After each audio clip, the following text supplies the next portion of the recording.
তাহলে আমরা দেখলাম যেটা ল্যাপ্লাস করেছিল কি না রুদ্ধতা প্রক্রিয়া। তাহলে রুদ্ধতা প্রক্রিয়ার ক্ষেত্রে সমীকরণ কি very simple, pv to the power gamma equal to constant. আচ্ছা গামাটা কি, গামাটা কি না গামা হচ্ছে কি গ্যাসের ক্ষেত্রে দুই মোলার আপেক্ষিক তাপের অনুপাত, দুই ধরনের যে আপেক্ষিক তাপ আছে তার অনুপাত সিপি বাই সিবি, তাই না? স্থির চাপে আপেক্ষিক তাপ, হ্যাঁ স্থির চাপে মোলার আপেক্ষিক তাপ বাই স্থির আয়তনে গ্যাসের মোলার আপেক্ষিক তাপের অনুপাত, এটা তাপগতিবিদ্যায় ক্লিয়ার কাট বলা আছে, ঠিক আছে? আচ্ছা যাই হোক, তো PV to the gamma equal to constant, এখানে পিটা হচ্ছে চাপ, ভিটা হচ্ছে কি আয়তন, ক্লিয়ার? ওকে, আমরা তো কে সমান কি পড়লাম, আয়তন বিকৃতি গুণাঙ্ক, কে সমান কি পড়লাম না minus V dp by dv, minus V dp by dv, এটা তো পড়লাম আগে নিউটনের গণনার ক্ষেত্রেই পড়লাম। তো এখান থেকে এই জিনিসটাকে প্রকাশ করি, কিভাবে করবো দেখি, পার্সিয়াল ডেরিভেটিভ করি, তাহলে কি হবে? তাহলে খুব মন দিয়ে এই ডেরিভেটিভ গুলোতে সমস্যা হয় তোমাদের, একটু ঠান্ডা মাথায় চিন্তা ভাবনা করে করবে, তাহলে সুবিধা হবে।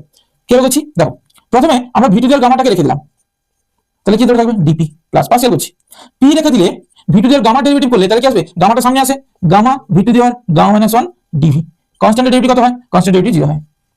এবারে এখান থেকে সাজাবো কি হবে, এর মতন করে সাজিয়ে দেবো, দেখা যাক কি হয়। তাহলে একটা কাজ করি, এইটাকে এদিকে রাখি, তাহলে V to the gamma dp is equal to লিখতে পারি gamma P V to the gamma minus 1 dv, minus একটা আসবে। তো এখান থেকে এই পুরো পার্টটাকে এইখান থেকে এটাকে নিচে নামিয়ে আসি, তাহলে কি হবে v to the gamma by v to the gamma minus 1 আর ডিপি বাই ডিভি, আর মাইনাসটাকে নিচে আসি, তাহলে মাইনাস এখানে তারপরে যাবে গামা পি। ওকে, আচ্ছা v to the gamma by v to the gamma minus 1 সূত্রকের নিয়ম অনুযায়ী কি পড়ে থাকবে না মাইনাস তো ছিল, ভি টু দি ভি পড়ে থাকবে শুধু, তাই না? তাহলে ডিপি বাই ডিভি সমান কত আসছে না গামা পি, গামা পি।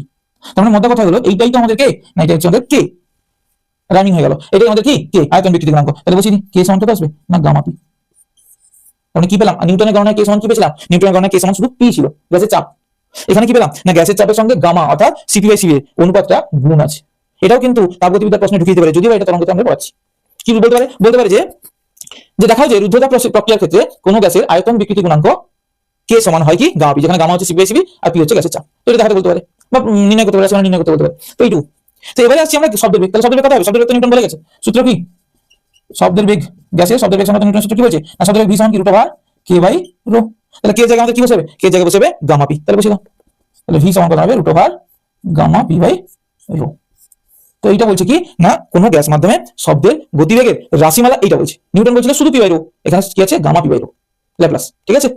তো বলবে এই ল্যাপ্লাস ঠিক কি করে বুঝলাম, কিছু না মানগুলো বসে দেখি, বায়ুর ক্ষেত্রে বায়ুতে শব্দের বেগ কত হয়, তাহলে বায়ুতে শব্দের বেগ বের করতে হলে আমি কি করবো না ভি এর মানটা বের করবো, গামার মানটা কত বলবো, বায়ুর গামার মান কত হয় 1.4, কারণ বায়ুতে ম্যাক্সিমাম ক্ষেত্রে নাইট্রোজেন গ্যাস মানে মধ্যে মধ্যে দ্বিপরমাণু গ্যাস রয়েছে, তো তাদের গামার মান কত হয় 1.4, তাই না?